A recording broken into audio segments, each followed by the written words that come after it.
Hi all, it's Ali here. I'm in the shed at the bottom of the garden because I absolutely have had enough of trying to start this video and then restart it because there's noise in the house.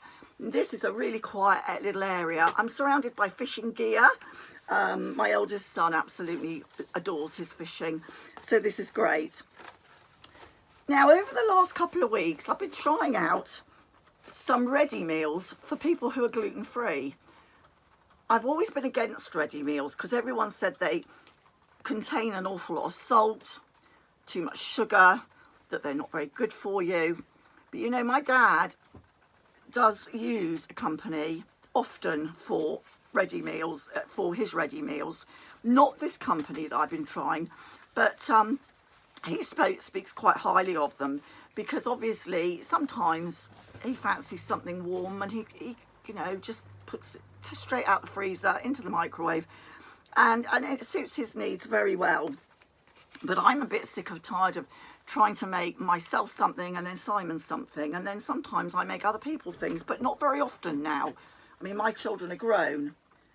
Rolo, your other toy's over there. It's on the bed, you silly sod. Yes, that one's there, but look, go for it. Go on, get on the bed. There's a bed down there, and Rolo's got his toys on there, and so he jumps up down on it. Anyway, let me get on with this. So I've been trying ready meals for people with gluten-free. Now, there's a couple of companies. One that you can ring up, and this is the one that's been a bit expensive. I say a bit expensive, just slightly more expensive. But the quality of the food, well, it's been a mixture, really. I would say the quality's high, but I didn't like everything that I got.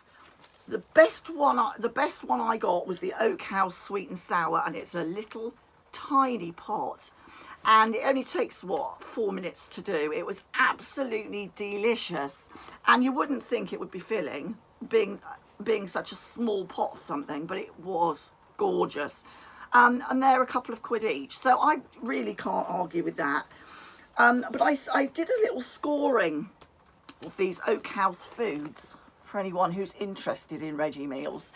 And this was a wild mushroom and butternut risotto. I think that if I'd liked the taste of the cheese in that, I would have liked it. It certainly was of a really high quality, but I can only score it a 3 to 4 out of 10 because I didn't like the taste of it. So obviously I won't order that again. This is a beef curry. Now this scored a real high, 8 to 9 I put on this one marks, and the reason I'm marking them is to know whether I want to order them again. That was delicious. The butter chicken curry I only had a couple of mouthfuls of because I thought it said butter chicken. For some reason I didn't notice the curry, and I had an endoscopy this week, and that really makes your throat sore. And I found that I couldn't eat it once I'd heated it up. I just couldn't. It was just burning my throat. And those are the 3 Oak House things. I think I've done the sweet and sour, which I said I really liked. And I would definitely have a few more pots of that. But I can order that and they come to the door. So no worried about getting COVID in the supermarkets.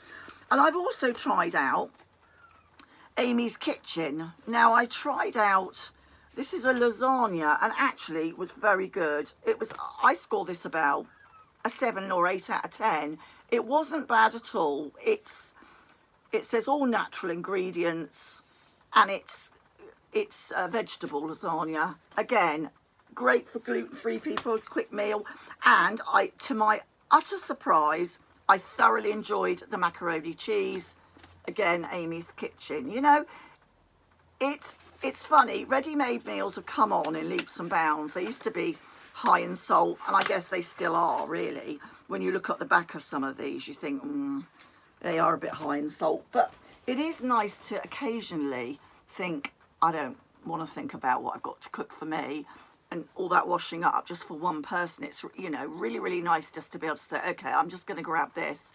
So I've been trying out that this week, and I mentioned before I've had this endoscopy that, although, you know, they got the results and yeah, I've got nothing majorly wrong at all, I don't want to bore you with all that, but the actual process itself was awful this time. The first time I had it done, they did it without a sedative, or they just sprayed I remember them spraying the back of my throat to make it numb, and I was pulling the damn thing away, and after that I said, I've got to have a sedative, there's just no question.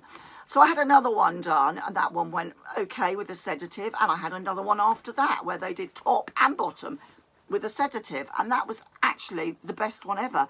So I went in feeling quite confident about this one. Oh no, they put the cannula in here, and they just said that they'll put the stuff in to make me feel sleepy. I didn't feel particularly sleepy. I felt everything, I heard everything, and it was absolutely awful. And I don't know why they didn't spray the back of my throat as they did before, as well as putting that in, and a bit of gas or gas stuff that they put in. I don't know why they didn't do that. My only thought or reasoning for that was that it takes up, probably take up another person to do that, and also they want people in and out as quickly as possible. Last time we had a chance to sleep the damn thing off for 10 or 15 minutes, and then the consultant would come round to each bed. This time you were literally out, cup of tea, custard cream, and out the door as quickly as possible, because they don't want people hanging around hospitals because of the COVID. But I needed the procedure done. I saw a young girl there who was 18. She couldn't have her mum with her. She was absolutely terrified. I'd said to her, it's okay, love, you're going to be fine. Honestly, she said, I'm so scared, and it didn't go well for her. She was hysterical in the bed when I came round, you know, when I was sitting in my bed after my bit. And I looked at this girl, she was just crying and crying, and I wanted to put my arms around her and say, it's okay, love, you know, it's okay. And they were ringing for her mum, but she was in a terrible state. You know, God love her, I hope they did say they'd try and scan her instead. And it makes me sometimes wonder why they just don't scan us from top to bottom when they want to look at all these bits. Because, you know, I'd already had someone put a camera down, they said it wasn't here. So they needed to go a bit further. Why don't they just do everything in one go? Wouldn't it be easier? And then if there was anything lower down, they'd see that too, or up the bum, surely. You know, wouldn't it be just one scan fits all? I don't know whether it would be.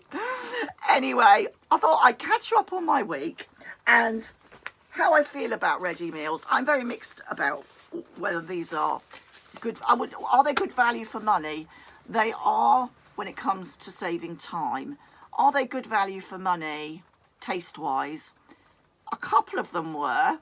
Certainly the mini pots with the sweet and sour, they were absolutely gorgeous. And the fact that they deliver, it's really good on the Oak House ones. So I will use them again sometimes. They are a bit more expensive, of course, and when you're on a budget, which most of us are, in fact, a very big budget, or a very small budget, I should say, at the moment. But, you know, with lockdown, we're not going anywhere, so we have maybe a few extra pennies to save me cooking time.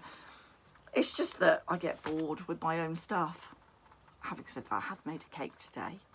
I'm going to put the lemon icing on in a minute. I'm going to bid you all farewell. I hope you've enjoyed this video. Say bye to them. There's our Rolo. And yeah, this is a lovely place to come and chill out, just in the shed. Take care. Thank you for all your thank you to all my subscribers, and please, if you can get people to subscribe, and I would be delighted. Do you know what? I've been distracted and my thought process has gone. I'm so sorry. Take care. Bye.